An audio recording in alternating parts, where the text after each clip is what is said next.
the tyranny of a political party coming in to power, a regressive political party? Are we merely facing the onslaught of authoritarianism across the world? We are indeed facing these things, but at the heart, at the root of these things, what we are ultimately facing is the rise of anti-humanism. Now, why do I say that we are facing the rise of an anti-humanism? The reason I say that we are facing the rise of an anti-humanism is because the individuals that are rising up, the ideals that are being carried forth by these authoritarian political parties, are ideals which are hostile to human rights. They are ideals that deny the fundamental premises of human rights. So this means that we find ourselves in a very difficult political situation. Whereas before, we would have been able to take humanist values for granted. Now we've come to the point where we have to start from the beginning and justify and argue for the value and power of humanist values before we can even begin having a conversation. So if we're having a conversation, for example, about homelessness, the conversation is ultimately going to fail as we clash with authoritarian ideologies and political ideologies that embrace austerity. When we clash with these, we're not going to find ourselves making progress, because the fundamental human rights that give us the authority and power to argue for the dignity of humans and their rights to be treated with dignity, these premises have been denied. This new man, this will to power man, is a man that is hostile to the values and premises of human rights. And so before we can have a conversation about homelessness and doing something about it at the social level, we first have to have a conversation about why humans matter, why we should respect human lives and human dignity to the point where we care for individuals who are living on the streets. We have to step back in every single sphere, in every single domain, and argue for the fundamental values that lie at the base of these principles or these issues that we're arguing for, because the anti-humanist essentially rejects these and is hostile to them. Now the thing is, most people are not aware that this is what's happening. They don't understand that we are actually facing an onslaught of anti-humanism. They're not even aware that their own position is a humanist position. And the only point at which they will realize that they were humanists and that their ideals were humanist is the point at which those ideals have been negated.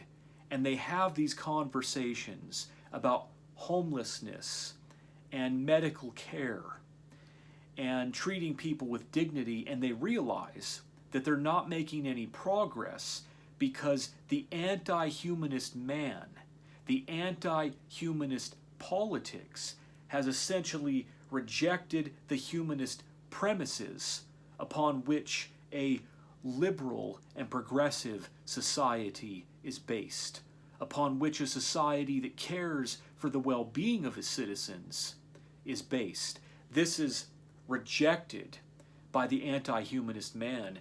And so, as we continue to hurtle into this new age of anti-humanism, individuals are going to realize that they were humanist all along. And so this has the capacity to bring about a self-conscious age of humanism, a renaissance of humanism, but not at first, because the onslaught of the anti-humanists is violent. It's authoritarian, it's oppressive, it's repressive, it is aggressive and violent. And so in order to overcome it, the masses have to realize that the necessity of humanist values. When we throw away humanist values, we realize that the world is not living in. They're actually necessities. There's really no way to bypass them, because the bypassing of them, the negating of them, creates societies wherein life is not worth living, because it produces social structures where human beings are essentially devalued. And when human beings are devalued, anyone can end up in this devalued class. And so it creates a social atmosphere of a great deal of suffering. And it creates a society that is not worth living in, that is destructive to the well-being of the individual, and that creates a paranoid tension and fear that individuals are always leveraged against the notion or the prospect of collapsing into a position where their dignity is lost, where they fall into a category that is not respected or protected by society. And so humanist values are actually a necessity in society, because they are what make the society worth living in. They are what create the values that lead to civil bonds and that prevent social structures from functioning at a level of tyranny. And so individuals are going to find out through negation that they are actually humanists, that we have been humanists for a very long time. We just didn't know it. It's only when the humanist values are taken from us and denied that we realize these are the values that we believe in. These are the values that we want to defend.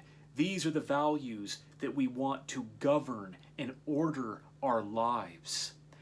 And when these values are attacked and destroyed and removed from society, we quickly learn their value.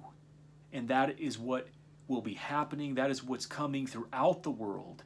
It is the age of the anti-humanist man. It is the age of anti-humanism.